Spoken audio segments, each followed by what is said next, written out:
आरती बचपन से ही पढ़ने में बहुत कमज़ोर थी। उसके शरीर का रंग सांवला था, चेहरे का डिज़ाइन कुछ खास नहीं था। औरों की अपेक्षा भगवान उनके दांतों का भी बनावट अच्छा नहीं दिए। आरती का चेहरा अच्छा ना होने के कारण स्कूल में बच्चा अक्सर उसे चिढ़ाते रहते थे। कोई भी आरती का फ्रेंड बनने के लिए तैयार नहीं था। जब आरती अपने गांव की गलियों से गुजरती थी, बगल में खड़े लोग भी अपना मुंह फेर लेते थे। आरती को इस बात से बहुत ज़्यादा पीड़ा होती थी। वह यह नहीं समझ पा रही थी क्योंकि वह बहुत छोटी बच्ची थी। आखिर बात क्या है, हमारे चेहरे को देखकर लोग अपना मुंह क्यों छुपा लेते हैं। आरती जब स्कूल से घर वापस आती थी तब अपने माँ से एक ही सवाल करती थी कि माँ, जब हम अपने स्कूल से घर आते हैं तो लोग हमें ऐसे क्यों देखते हैं और स्कूल में भी हमसे कोई बात नहीं करता है, हमारा कोई फ्रेंड भी नहीं बन रहा है, अंततः हमसे कोई बातचीत भी नहीं करता है। इतना बात सुनकर आरती की माँ की आंख में आंसू आ गया। वह फपक कर रोने लगी, लेकिन अपनी बिटिया को यह नहीं समझा पा रही थी तुमसे लोग इतना घृणा क्यों। माँ आरती से बहुत ज़्यादा प्यार करती थी। गली मोहल्ले में आरती को मनहूस जब लोग बोला करते थे, आरती की माँ कड़ी शब्दों में जवाब दे देती थी। आरती की माँ अपने कलेजे के टुकड़े को हर वक्त अपने साथ में ही रखती थी और जो भी उसे बोलता था उसके बदले में जवाब देती थी। आरती धीरे धीरे अपनी पूरी उम्र जीने की एक आदत बना ली और जो लोग बोल रहे थे उसके पीछे कुछ और सुनने के लिए तैयार नहीं रहती थी। बस अपने काम से मतलब रखती थी, पढ़ाई करती थी और वापस घर लौट जाती। धीरे धीरे आरती बड़ी होने चली गई। अब उसकी उम्र शादी करने लायक हो गया था। उसके पापा लड़का खोजने के लिए एक गांव से दूसरे गांव जाने लगे, लेकिन जो भी लड़के वाला आरती को देखने के लिए आता था वह बिना पसंद किए ही लौट जाता था। ऐसा बहुत बार हुआ। अब बहुत दिक्कत होने लगी आरती की शादी कराने में। आरती के पापा भी थक चुके थे लड़का खोजते खोजते। ऐसा कोई गांव नहीं था जिस गांव में आरती के पिता लड़का खोजने के लिए नहीं गए थे। अब आरती के पापा भी गुस्से में आकर आरती को मनहूस बोलना चालू कर दिया। लेकिन माँ तो एक ऐसी थी जो सभी लोगों को समझाती थी और आरती के बारे में भला बुरा कहने वालों को सबक सिखाती थी। भगवान ने भी आरती के साथ बहुत ही क्रूरता मजाक किए थे। शरीर की बनावट ऐसे बना दिए थे जिसे देखकर कोई भी लड़का वाला पसंद ही नहीं करता था। आरती भी इस बात को लेकर चिंता करती रहती थी कि पापा हमारे लिए इतना दूर दूर तक जाते हैं लड़का देखने के लिए, हमें कोई लड़का पसंद ही नहीं करता है। आरती अपने कामों में ज़्यादा व्यस्त रहती थी। वह खाना बनाने में बहुत ज़्यादा समय देती थी। आरती को खाना बनाने में बहुत ज़्यादा मज़ा आता था। आरती ने बहुत सारे खाने बनाने की रेसिपियों के बारे में जानकारी हासिल कर ली थी। इसके लिए उन्होंने किताबें, रेडियो, टीवी चैनल पर वीडियो देख ली थी। आरती के द्वारा बनाया गया खाना बहुत ही स्वादिष्ट और टेस्टी होता था। आरती की तारीफ उसके चेहरे से कोई नहीं करता था, लेकिन उनकी खाने बनाने का जो तरीका था, उनके खाने में जो स्वादिष्टता थी, उसे हर कोई तारीफ करता था। खाना बनाने में आरती को जितने भी आजू बाजू की औरतें थी उन सभी औरतों में बहुत ज़्यादा फेमस हो गई थी। जिस औरत को लगता था कि आज नया खाना बनाना है और कुछ नया आइडिया इसमें टेस्ट लाना है, तो औरत आरती के पास में आकर जानकारी लेती थी। बहुत सारी औरतें यह भी सोचती थी कि आरती के द्वारा बनाए गए खाने को हम सीख लें, लेकिन यह उन सभी के बस की बात नहीं थी। आरती के हाथ में ऐसा टाइमिंग जादू था जो आरती को इस कला में कोई नहीं सिखा पाया। आरती के जीवन और उसका लाइफ चक्र उतार चढ़ाव में कटता रहता था। माता पिता और रिश्तेदार बहुत कोशिश कर रहे थे कि आरती की कहीं ना कहीं शादी हो जाए। बहुत कोशिश के बाद माँ बाप ने एक लड़के वाले को मना लिया था और वह सब आरती को देखने के लिए घर पर आने वाले थे। आरती को इस बात की खबर लग जाती है कि हमारी शादी होने वाला है।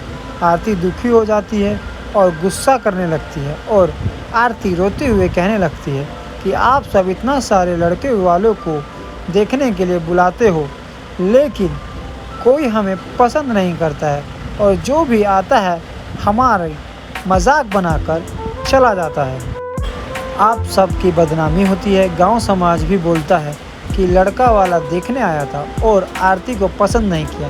गांव वाले भी कहते हैं कि पता नहीं उसके मम्मी पापा कैसे उसको जन्म दिए हैं। इस मनुष्य की तो कहीं शादी भी ठीक से नहीं हो पा रही है। माँ ने आरती को समझाई कि शादी में अक्सर ऐसा होता रहता है।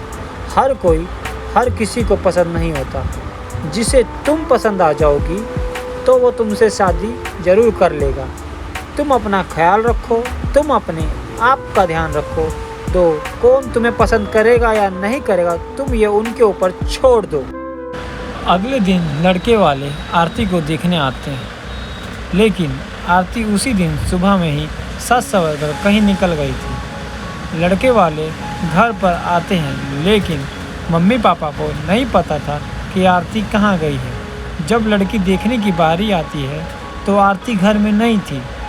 लड़का वाला इस पर गुस्सा हो जाते हैं और पूरा खरी खोटी सुनाते हैं आरती के मम्मी और पापा को। वैसे भी पापा आरती पर बहुत ज़्यादा गुस्सा करते थे, लेकिन उस दिन की हरकत से आरती के पापा के ऊपर खून सवार हो गया था। आरती ने अपने पापा को गुस्से में पागल कर दिया था। उस दिन आरती के पापा ने उसकी मम्मी पर सारा गुस्सा उतार दिया। आरती के पापा ने उसकी मम्मी को बहुत भला बुरा कहा कि यह सब तुम्हारे सिर पर चढ़ाने का नतीजा है। तुम्हारी ही वजह से आरती ने ऐसी हरकत की है। अब शाम का वक्त होने वाला था। आरती घर को लौट चुकी थी। आरती के चेहरे पर बहुत ज़्यादा खुशी थी और उसके हाथ में एक चेक था। आरती कोई एक सर्टिफिकेट लेकर आई थी। आरती ने अपनी उपलब्धियों के बारे में अपनी मम्मी से बोलने ही वाली थी कि इसी बीच आरती की मम्मी ने उसको खरी खोटी सुनाना शुरू कर दिया। उसकी मम्मी ने आरती को इतनी खरी खोटी सुनाई कि आरती सपने में भी यह सोच नहीं पाती कि मम्मी आज हमें इतना भला बुरा बोलेगी। इससे पहले आरती की मम्मी ने आरती को इस तरह के शब्दों का उच्चारण कभी नहीं किया था। आरती की माँ ने एक बात अपनी आरती से की। बाकी सब लोग सही कह रहे थे कि तुम सच में मनुष्य हो। आज तुम्हारी वजह से सब कोई परेशान है। अच्छा तो होता कि तुम पैदा होते ही मर जाती। आज यह दिन हमें देखने को नहीं पड़ता।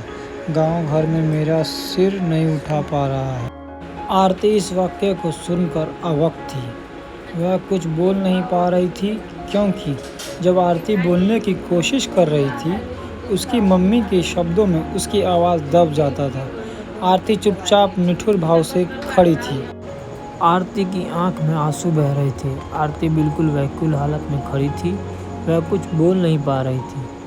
आरती अपनी माँ से एक ही सवाल कर रही थी, माँ, क्या मैं इतनी बदनसीब हूँ कि मुझे आप मारना चाहती थी? क्या मैं मर जाऊँ माँ? इतनी बुरी हूँ? आप मुझे मारना चाहती थी? मैं ऐसा क्या गलती कर दी हूँ माँ? आरती के द्वारा बोला गया एक भी बात का असर उसकी मम्मी पर नहीं था। आरती की मम्मी काम कर रही थी और गुस्से में आरती के ऊपर में अनेक बातों का प्रहार कर रही थी। आरती निडर भाव से अपनी मम्मी की ओर देख रही थी और उसकी बातों को सुन रही थी। आंख से आंसू बह रहे थे, लेकिन आरती चुपचाप खड़ी रही। आरती एक ही सवाल कर रही थी, माँ, क्या आप मुझे मारना चाहते हो? गुस्से में माँ ने भी बोल दी हाँ।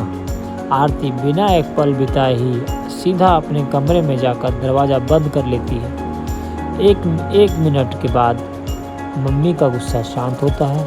तब आरती की मम्मी को अपनी गलती का एहसास होता है। उसकी मम्मी आरती के रूम की तरफ गई और दरवाज़ा खोलने के लिए बोली, लेकिन आरती ने अपने रूम को अंदर से बंद कर लिया था। आरती के माँ ने जब देखा कि आरती अंदर से दरवाज़ा बंद कर ली है, आरती की माँ सोची कि यह कोई गलत कदम ना उठा ले।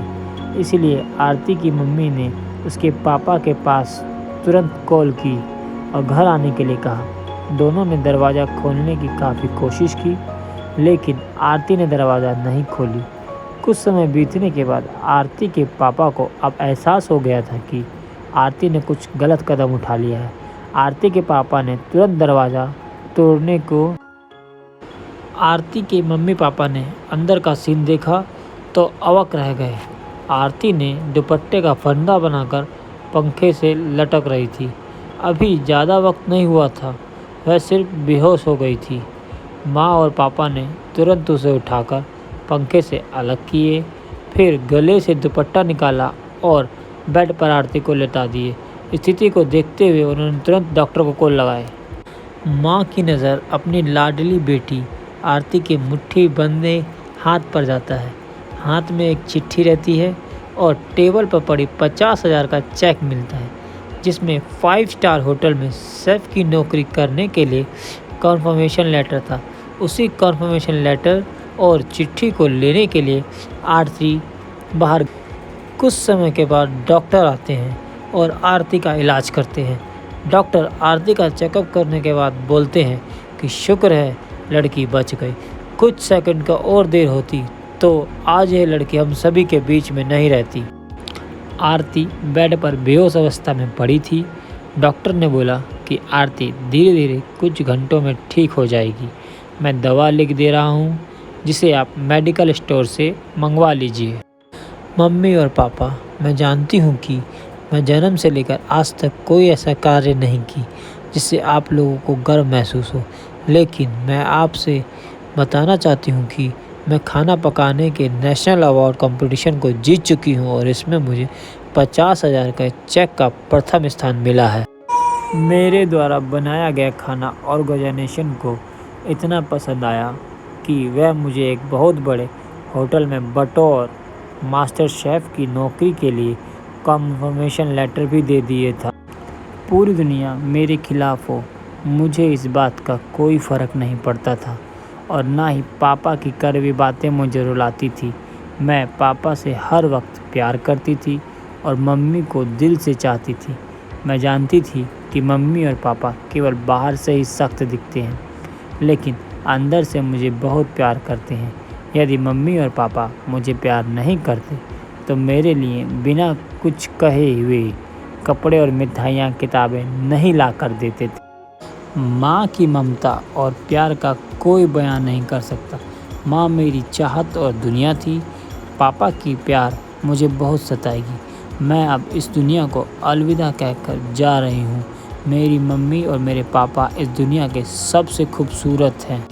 मैं जानती हूँ कि आपने कभी ना कभी भगवान से प्रार्थना ज़रूर की होगी कि अगले जन्म में मेरे को ऐसी औलाद मत दीजिए, लेकिन मैं भी उसी भगवान से प्रार्थना करती थी कि अगले जन्म में क्या, 7 जन्म तक मुझे आप जैसे ही मम्मी पापा मिले। और आज मैं प्रार्थना कर रही हूँ कि मैं उसी भगवान के पास जा रही हूँ जिसे आप लोग बहुत पहले मुझे वहाँ भेजना चाहते थे। चिट्ठी में बहुत सारे इमोशनल बातें लिखी गई थी, जिसे पढ़कर आरती की मम्मी पापा को पांव तले ज़मीन खिसक गए थे। आरती के मम्मी पापा बहुत पछतावा कर रहे थे और उनकी आंखों से आंसू बहुत ज़्यादा गिर रहे थे। आरती बेड पर पड़ी हुई थी। उसकी माँ उसके सिर पर हाथ फेर कर रो रही थी।